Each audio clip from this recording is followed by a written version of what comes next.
동해에 떠오르는 태양 누구의 머리 위에 이글거리나.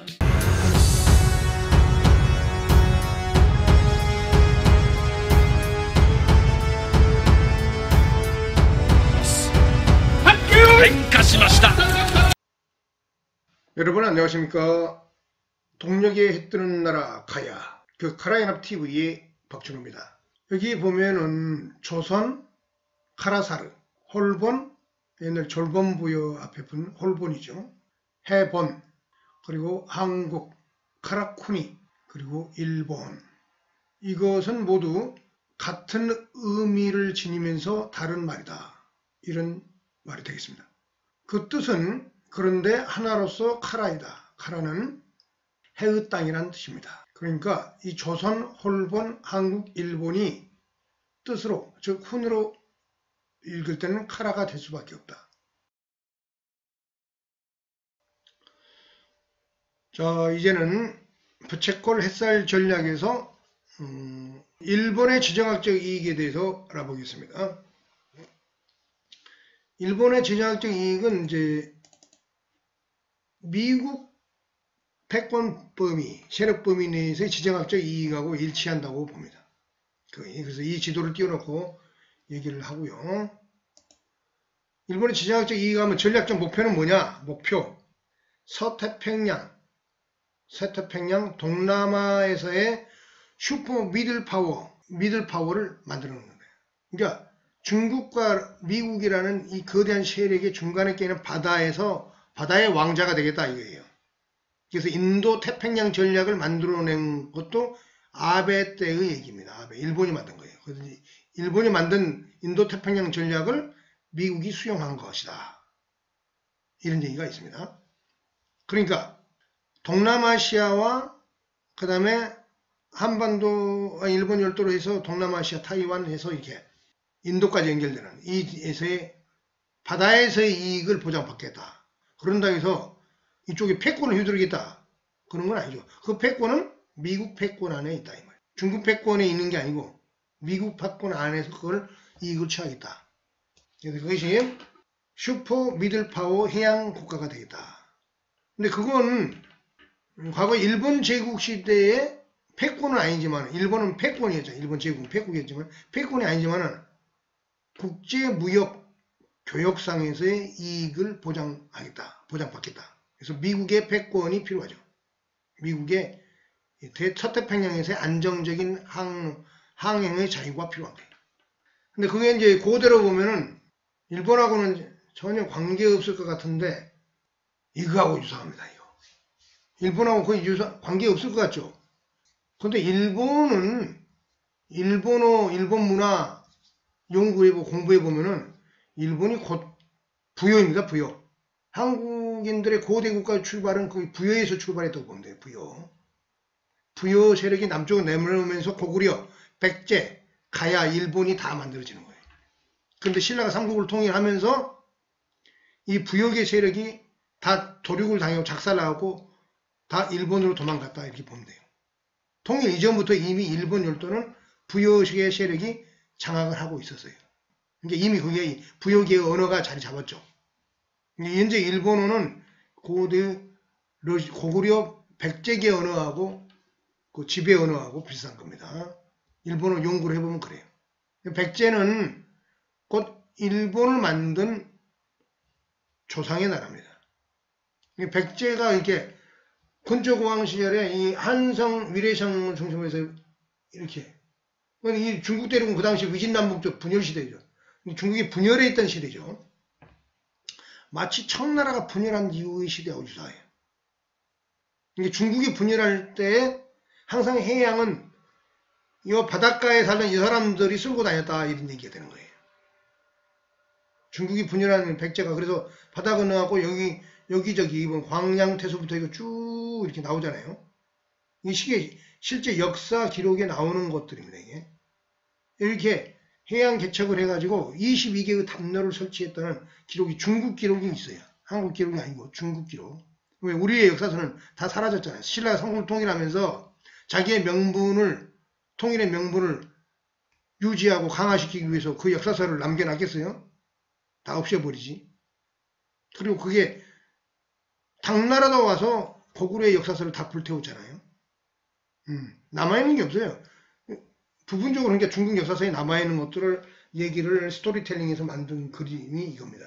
백제의 해외 경략 22담로. 근데 이 보면은 일본 사람들이 일본 제국을 만들었을 때의 지도하고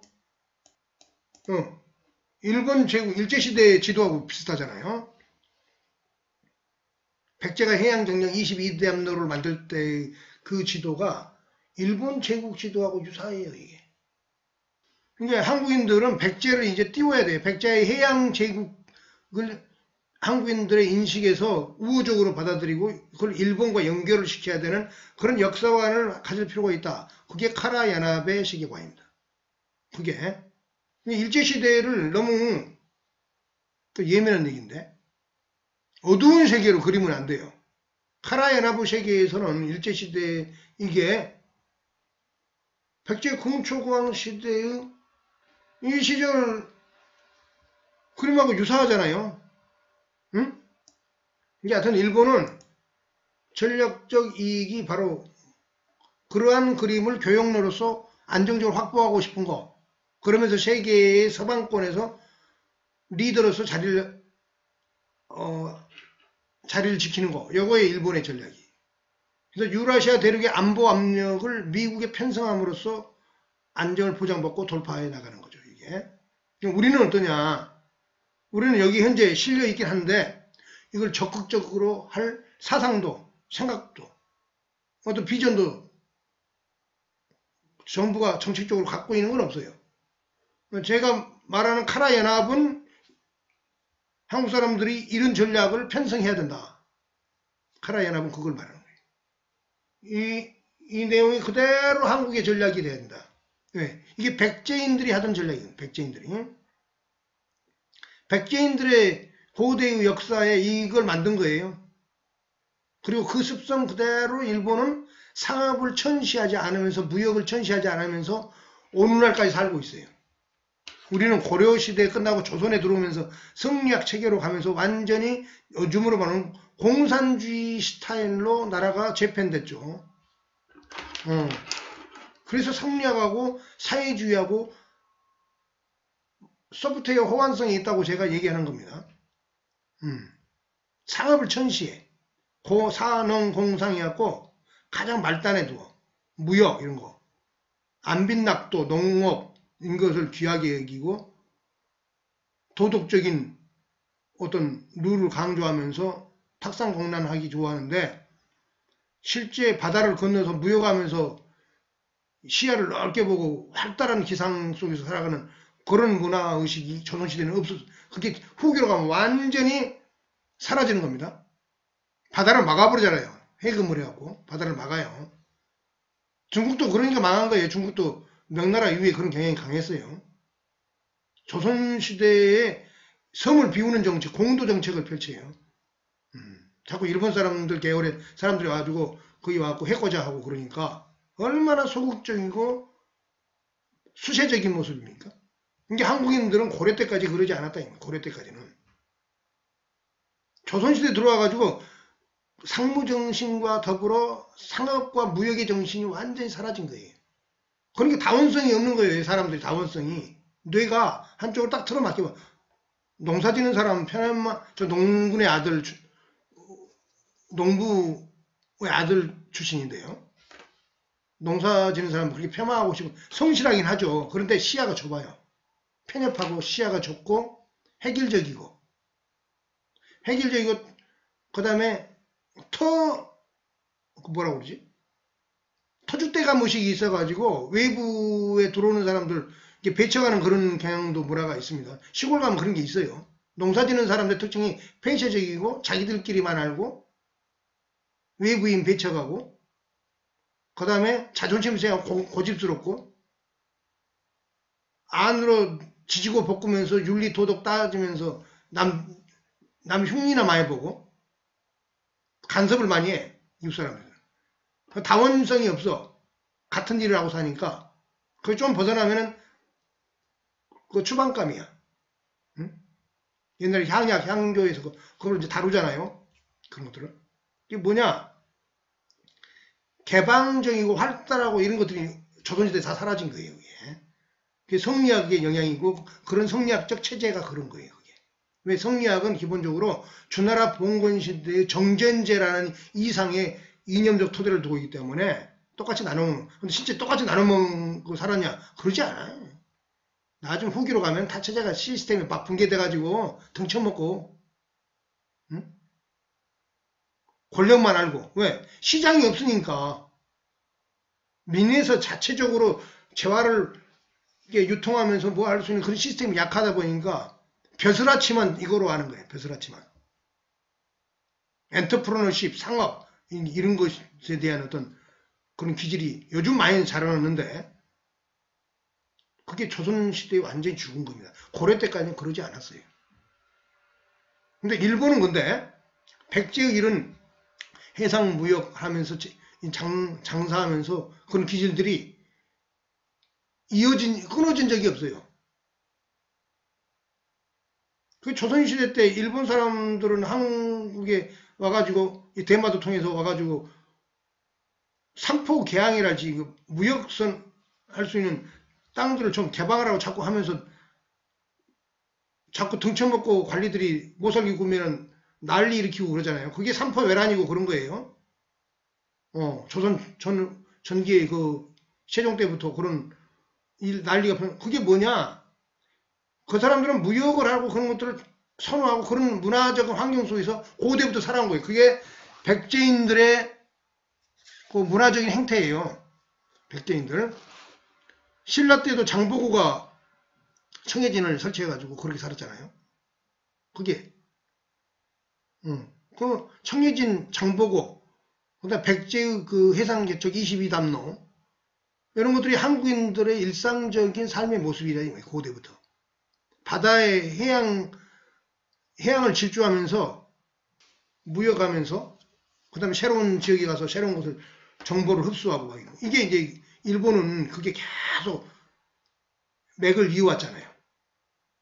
그러니까 근대화에도 성공한 거예요. 근대화에도 이미 에도 시대에 도쿄 인구가 100만이에요. 100만.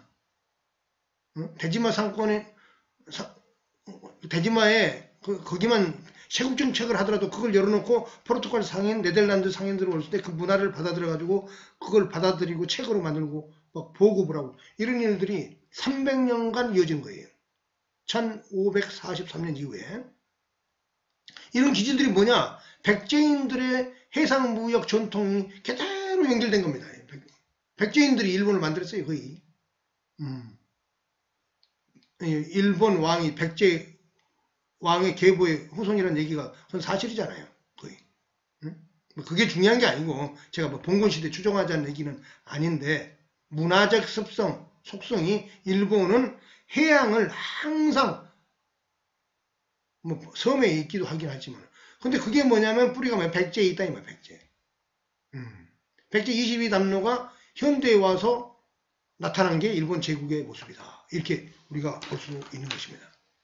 우리는 그래서 일본은 하여튼 그렇다. 그런데 일본은 이제 이런 문제가 뭐냐? 쿠릴 열도 사계선 문제가 있어요. 여기 보면은 이게 쿠릴 열도인데요.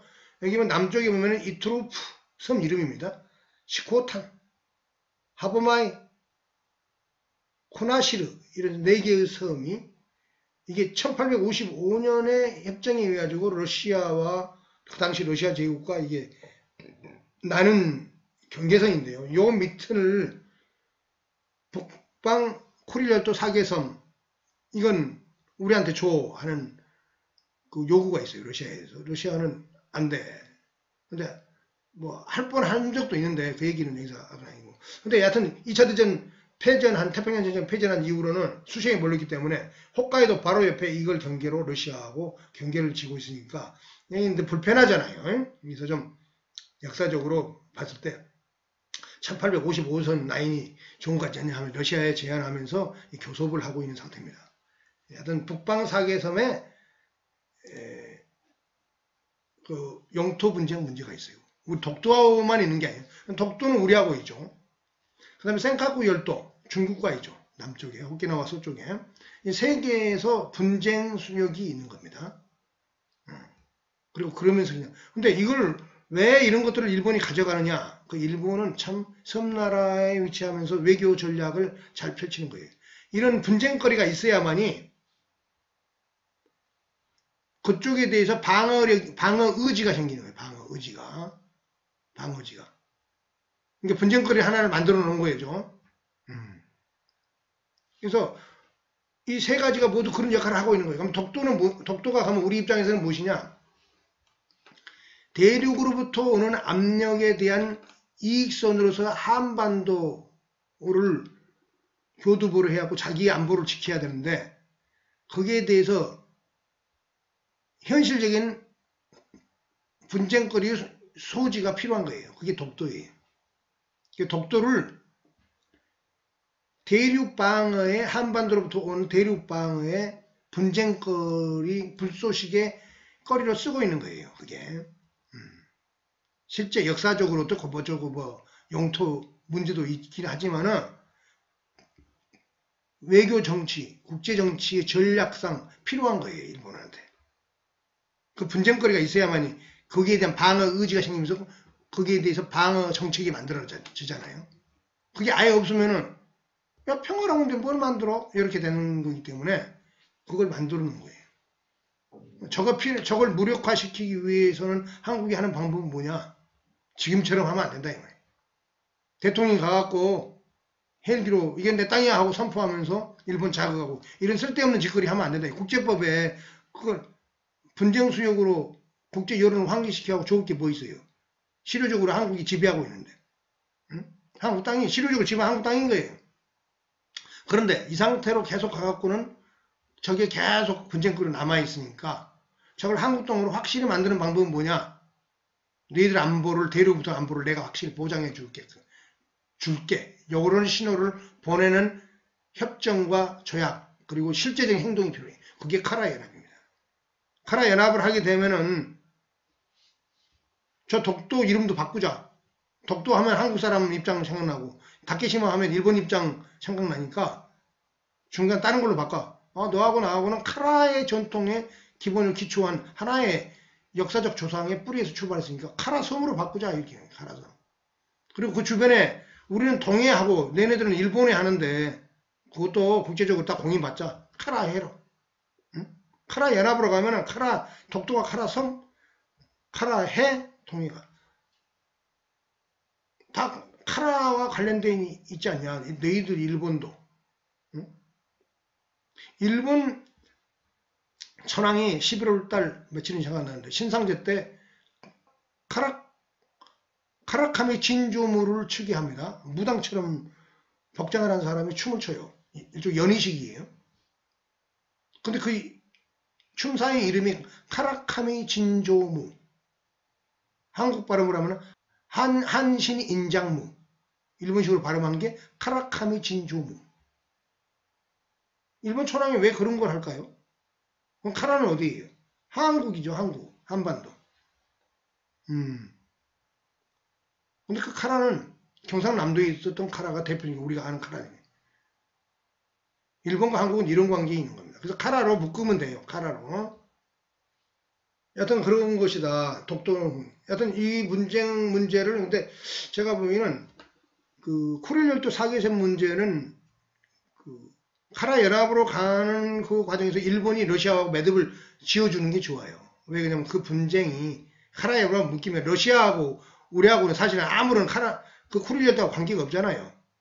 묶였다는 이유로 그 분쟁이 일어나면은 러시아가 불편해지기 때문에 그걸 사전에 제거하는 방법은 제가 보기에는 러시아가 양보를 좀 했으면 싶어요. 이게 가능할 거라고 봐요. 러시아한테도 이 수역이 가장 이 수역도 있었어요. 한때 1875년 협약에 의해서는 이 감차카반도 빨아붙은 이거 일본 땅이었는데 이게 이제 근데 이 수역 정도에서 일본은 원하는 거예요. 러시아도 충분히 협상이 가능합니다. 그래서 이걸 러시아하고 그 영토 확정을 하는 게 가능하다고 봐요. 그래야만 이 카라 연합과 러시아가 문제점들이 다 제거하는 거예요. 그러니까 일본 독도 문제에서 카라 연합으로 해서 한국 영토로 하면서 깨끗이 정리하는 거고, 그 다음에 이게 쿠릴 열도 사계섬도 일본 영토로 1855년 라인으로 정해갖고 북쪽은 러시아, 남쪽은 일본으로 해서 더 이상 분쟁이 없게끔 딱 정리하는 거. 그러면은 이게 아주 깔끔해진 거예요. 근데 이제 센카쿠 열도 문제는 이제 좀 더 복잡한 문제이기 때문에 우리 한국 입장에서 끼어들 필요는 없습니다. 일본이 알아서 하라고 그러고. 그러면 한국과 조선의 전략은 무엇이냐? 그러니까 조선은 북한을 말하는 겁니다. 통일 후에 카라 연합으로 독도 영유권을 확정한다 이 말이에요. 아까 얘기했잖아요. 독도 영유권을 카라 시마로 해갖고 한국 땅으로 만드는 거예요. 그 시장과 경기 딱 통합하는 거예요. 재정적인 것은 따로 하겠죠. 시장과 노동 통합, 일본과 한국. 유럽처럼 만들어버리는 거예요. EU, 유로피안 유니언처럼 만드는 거예요. 그리고 통화도 하나로 딱 써. 통화의 이름은 카라. 물건 살 때 쌀 한 대박 1카라어치 주세요. 10카라어치 주세요. 이렇게. 카라. 한국과 일본이 같은 통화 단위를 같이 쓴다는 거 얼마나 흥분되는 일입니까? 일본에서 카라, 한국에서 카라. 1원, 2원 이런 게 아니고 원, N 사실은 다 한자잖아요. 한자. 카라로 하는 거예요. 그래서 한반도가 남북이 통일되면 통일되면 남북한 이름은 고려로 하는 게 좋아요. 고려. 실질적인 한국인의 고대의 출발은 고려라고 보면 돼요. 고려, 고구려, 이 부여. 조선은 약간 신화적인 것은 분명해요. 원래 조선은 한반도에 있지 않았어요. 한반도하고는 좀 거리가 멀어요. 조선은 요녕성 서쪽에 있었고 산동반도 그 북쪽 발해만 여기가 조선 지역이라고 보면 돼요. 저는 그렇게 봐요. 원래 조선은 이 한반도 북부하고 아무 관계가 없어요. 원래는 중국 본토에 있던 나라예요. 근데 이 사람들이 뭐냐면은 망해갖고 도망쳐 왔죠. 한반도로. 원래 조선은 그쪽에 있었습니다. 실제적인 한국인들의 역사의 고향이 될 만한 문명은 고려입니다. 고려. 조선보다도. 그래서 이제 한반도 통일되면 고려 연방공화국 이런 식으로 되는 게 좋아요. 왜냐면 북한이 자체 발전해가지고 수준이 올라오면 그 통합하는 쪽으로 가야지. 강제적으로 이렇게 지금 흡수 통일하고 이런 것들이 쉽지 않기 때문에. 그리고 국제 정치적으로 그거 하나 오히려 위험한 일이 발생할 수 있어요. 북한이 통미하는 게 좋아요. 통미. 이번 트럼프가 단 핵 문제를 한국과 일본이 납득할 정도로 해서 균형을 맞춘 상태에서 그게 해결이 돼야 돼요. 핵균형. 스몰 딜로 해가지고 핵을 인정해주는 쪽으로 가게 되면서 막연하게 미국과 손을 잡는다. 그건 좀 불안정하다 이 말이에요. 이게 안전장치를 좀 더 보강을 해야 된다 이 말이에요. 트럼프 대통령이 그걸 유도해 내더라도. 그래서 그를 통해서 이제 미국 시장과 세계 무역 쪽으로 열면서 그러면서 북한 헌법 미국식으로 바꾸세요. 아까 예전에도 말씀드렸지만은 한국 내지는 미국 헌법으로 바꿔요. 응? 지금 다 조용히 정리해가지고 다 제로 베이스 해가지고 김정은 대통령으로 하나 뽑는 그런 행사를 하라는 얘기예요. 헌법 바꿔서. 대통령 될 수 있어요. 지금 하면은. 김정은 대통령 나온다니까. 국민들의 그런 정치의식이, 정체성이 금방 바뀌는 게 아니에요. 그게 한국인의 역사에 김정은 위원장이 공헌하는 길입니다. 그리고 바다로 나오세요. 조선시대의 그 갇힌 세계의 그 순혈주의적인 청약 전통의 그런 문화의식, 그게 사회주의하고 비슷한 거예요. 거기서 빠져나와야 돼. 그 빠져나온 순서대로 잘 사는 거예요. 일본이 타라입고 하면서 잘 살았잖아요. 남한이 그거 박살내고 미국과 손잡고 살면서 이 정도 사는 거예요. 북한은 왜 그거 못, 북한도 그거 하면은 잘 살게 되는 거예요. 그러면서 또 성수가 하면은 그 다음에 통일하고 카라 연합으로 연결가는 식으로 이게 역사관과 세계관을 정리해야 된다. 전국의 종착지는 뭐다? 카라 연합이다. 일본과 하나로 돼야 된다. 그것이 진정한 역사의 해방이며 진보이다. 이런 얘기를 제가 하고 싶은 겁니다. 여기 보면 통일 고려를 매개로 러시아와 일본 간 쿠릴 열대 사계선 문제를 해결한다. 아까 얘기했고요. 그리고 그러면서 카라 러시아 연대의 협력을 촉진하고. 이거는 뭐냐? 카라 연합으로 묶이는 데 있어 이념이 있어요. 카라 연합은 뭐냐면 아사달리즘이라는 세계관에 기반한 겁니다. 아사달이 뭐예요? 용어를 하나 만들어야 돼요. 아사달리즘. 한자로 만들면 조선주의예요. 저기 조선주의. 아사달. 아침의 땅. 아사달. 그런 말이 한국어에 없다고? 당군 신화에 삼국유사 나오는 그 아사달, 고조선의 수도 도읍 아사달, 그 고려 때 만들어낸 거라고? 그 유사한 용어가 일본어에 있어요. 일본어에. 일본 사람들은 아침을 아사라고 하잖아요. 달, 양달, 응달 할 때 달. 아사달, 일본어 아사에다가 달 붙이면 아사달이잖아요. 일본어는 이 당군조선적인 성격의 언어가 일본어에 내는 많이 있다고 생각해요. 원래 당군조선의 그 출발은 지금의 요하서 쪽의 연용성이에요. 연용성. 거기에 옛날 선비, 거라는 사람들이 사실은 그 후에 역사에서 고려시대 때 전쟁도 하고 그랬지만 원래 그 사람들이 고조선 사람들이 선비계통 언어, 부여, 선비, 이 계통 언어의 그 출발점이 바로 아사달이에요. 아사달. 적봉, 지금 연영성, 적봉시, 홍산문화 발견되는데 거기가 아사달의 출발자입니다. 그쪽이 동쪽 바닷가에 보면 아침의 땅이잖아요. 거기서 이제 베이징, 산동반도 쪽으로 연결되는 거죠, 이게. 여기 아사달의 땅이에요, 원래. 이제 조선의 그 실제적인 출발의 역사는 한반도하고 그냥 거리가 멀어요. 그 사람들이 건너오면서 이쪽에 아사달이 된, 이게 아사달 조선이 된 거죠. 동이의 중국의 산동반도 동이의 역사, 요게 다 아사달과 관계되는 거죠. 그러니까. 이제 이 아사달이즘은 바로 뭐냐면은 조선주의. 일본주의도 아사달에 들어가는 거예요. 카라이즘도 이 아사달에 들어가는 거예요. 아사달리즘으로 하자 이 얘기예요. 아사달리즘에 들어가면 카라 연합이 만들어지는 것이고 그것은 유라시아주의하고 연대할 필요가 있다. 현실적으로. 그 이번에 러시아의 사상이 유라시아주의.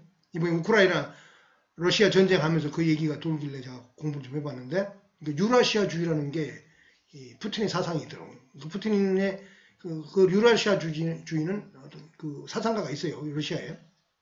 유라시아주의와 아사달리즘이 이렇게 연대하는 그런 그림을 그려야 된다. 그래서 결론적으로 말하면 카라 연합으로 일본과 전략적 목표를 공유해야 된다. 카라 연합의 수도는 경상남도이다. 다시 반복하지만은 서태평양 동남아에서의 슈퍼 미들 파워, 동아시아에서의 슈퍼 미들 파워로서의 국제정치적 위상을 갖는 게 목표다. 일본의 지정학적 목표입니다. 그러면은 한국의 지정학적 목표는 무엇이냐? 한국의 지정학적 목표도 똑같이 이렇게 서태평양, 동아시아, 동남아시아의 슈퍼 미들 파워가 되는 거예요. 그러기 위해서는 카라 연합으로 가야 된다. 카라 연합의 꿈은 일본몽과 유사할 수 있는데 그 기분 나빠할 필요 없다. 왜? 일본의 출발이 백제의 근초공항 전성기 해양제국으로부터 출발하기 때문에 이게 한국인들의 역사적 관성이었어. 원래 무역하면서 바다를 누비는 이걸 되찾는 거예요. 거기에 인도태평양 전략이 일본이 만들었고 미국이 수용해서 지금 하고 있지만은 이게 우리의 전략일 수밖에 없다. 카라 연합을 하면은 우리가 그게 주도 세력이 되는 겁니다. 왜? 수도를 경상남도에 설치하자는 것을 일본이 받아들일 거예요. 너네들 안보를 이런 식으로 보장해 주니까 수도는 여기다 해. 행정수도는 경상남도에다가. 이게 바로 미국 중심의 세계 중심 패권이 지금도 편성해 있긴 하지만은 보다 확고하고 공고하게 편성하는 방법으로서 카라 연합을 해야 된다. 그러면 중국과의 관계는 뭐냐? 중국몽은 우리가 수용할 수 없느냐? 현재 상태에서는 적극적으로 오케이 할 수는 없다. 솔직히 말해서. 조건이 성숙하면 중국몽 오케이. 그 조건은 뭐다? 미국을 넘어서는 힘을 너희들이 보여줘. 우리는 거기에 대해서 그렇게 적극적으로 끼고 싶지는 않아. 조건이 성숙하면 중국몽 같이 꿈을 꿀 수 있다. 지금은 우호적인 관계로서 현재 수준에서 이렇게 잘 지내는 방향에서 좀 만족할 수밖에 없다. 조건이 성숙되게 너희들이 만들어라. 중국에. 어차피 국제정치는 힘의 역학에 의해서 돌아가는 거기 때문에 우리는 그걸 잘 주시하겠다. 부채꼴 해살 전략이 바로 그 힘의 향방을 우리는 흐름대로 가는 것이다. 그 힘이 중국의 몽이 실현될 정도로 힘을 보여주면은 그때는 오케이다. 그래서 한국인들은 뭘 해야 되느냐? 아사다르짐을 만들어내야 돼. 그리고 그 기반에서 카라 연합을 배양하고 실행해야 된다. 이것은 일본과의 하나로 묶이는 것이다. 이게 바로 역사를 회복하는 것이고 한국인들의 본래적인 정체성의 자아를 회복하는 것이고 한국인들의 진정한 국민의식을 만들어내는 것이다. 한국인들의 진정한 국민의식은 아사달리즘의 카라 연합이 만들어지면 완성되는 거다. 그러면 북한의 조선의 지정학적 이익에 대해서 마지막으로 말씀드리겠습니다.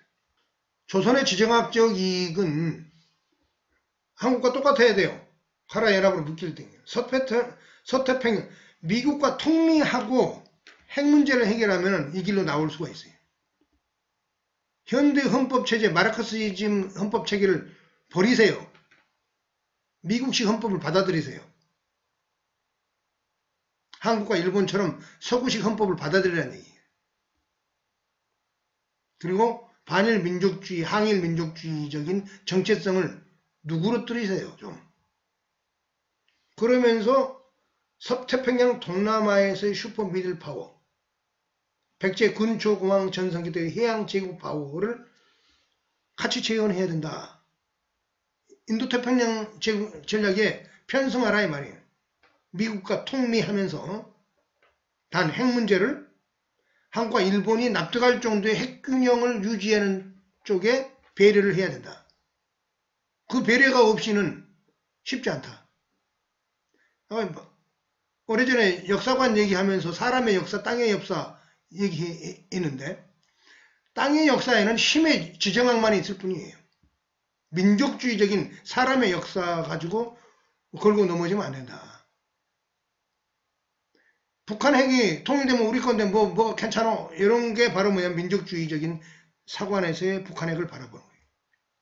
그런데 현실 국제정치는 힘의 땅의 역사, 지정학으로 바라보는 거기 때문에 핵 균형에 대한 배려를 해야 된다. 북한이. 왜? 남한과 일본에 대해서. 그래야만이 트럼프와 스몰 딜을 쳐서 통밀을 하더라도 명분이 있고 납득이 가지 않냐 이 말이에요. 남한과 일본이. 그리고 먼 미래에는 발전이 어느 정도 도상에 오르면은 남한과의 이제 연방제 통일. 그때는 헌법도 미국식 헌법을 바꾼 상태니까 관계없어요. 일본과 한국이 지금 통합을 해도 아무 문제가 없어요. 왜? 헌법이 자유민주주의 체제의 서방식 헌법이잖아요. 그러니까 혈통적으로는 민족적으로는 북한과 한국이 남한이 가깝지만은 체제와 사고방식이 일본이 가까운 거예요. 이게 현실적으로. 체제와 사고방식이 비슷한 일본이 통합이 더 쉬운 거예요. 한국, 남한하고. 카라 연합을 하면은 통합이 쉬워. 왜? 수준이 비슷하게 올라와 있잖아요. 근데 북한의 수준이 지금 떨어져 있기 때문에 거꾸로 올리는 데 있어서 미국과 통화하면서 국제시장에 같이 나오면서 한국과 일본이 지원하겠다 이 말이에요. 미국도 지원하고. 단 핵 문제를 해결하라 말이에요. 핵 문제를. 내가 김정은 위원장이라면은 헌법을 바꿔서 대통령 선거에서 김정일 대통령 된다 이 말이에요. 김정은 대통령 말 잘못했습니다. 아버지 대통령 만들었네. 핵 문제를 해결한 후에 통밀을 통한 정상 국가의 길로 들어서라 이 말이에요. 김정은 위원장에게 부탁하고 싶은 말이에요. 그것이 민족과 국가를 위해서 희생하는 현명한 선택일 수밖에 없다. 그리고 헌법 바꿔서 대통령 선거하면 김정은 대통령 된다니까. 탈북한 사람들이 용서할 거라고. 탈북한 사람들이 용서하고 남한 국민들도 쌍수를 들고 박수를 칠 거야. 그리고 카라 연합의 아사달리즘으로 나가야 된다. 카라 연합 아사달리즘 거기 고구려 땅 거기가 조선 땅이라며. 북한이 거기에 명분 다 갖고 있다며 정통을. 그럼 봉건시대적 사고로 명분 뭐 따지고 뭐 긍정하고 갖다부터 하고 싶은 생각은 없는 사람이에요. 저는 현대인이지 봉건시대 사람이 아니거든. 그러지만은 전 족보주의 역사학을 별로 좋아하는 사람이 아니에요. 그렇지만은 굳이 꼭 그걸 주장하고 싶다면은 고구려와 조선에 대한 정통을 주장하고 싶다면 카라 연합을 받아들이세요. 그 카라 연합이 바로 옛날에 고조선이면 그게 고구려예요.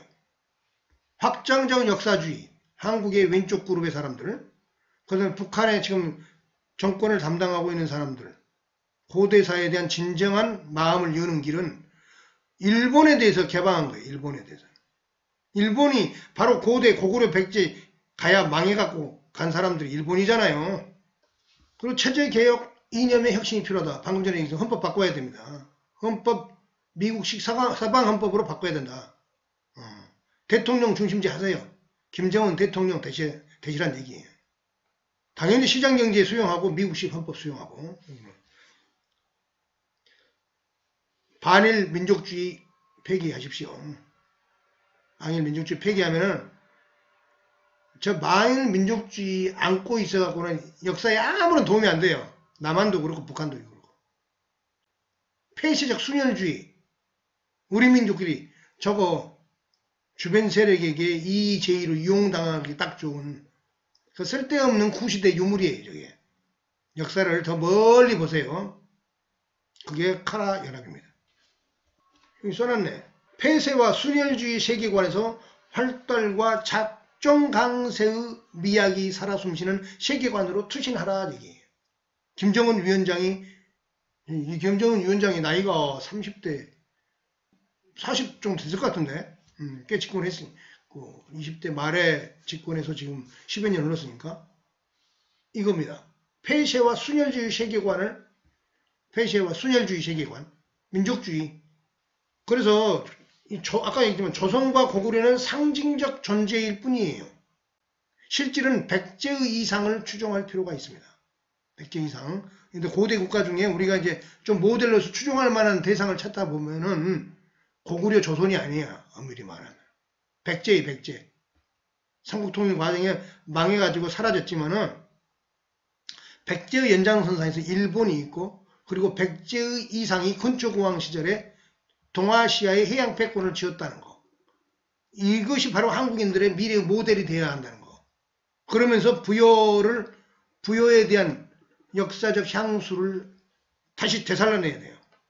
그게 한국인들이 미래의 문화적인 어떤 역사와 문화에 대한 자기 정체성의 지향점이 돼야 된다. 이런 얘기를 마지막으로 하고 싶습니다. 오늘은 이상으로 얘기를 마치겠습니다.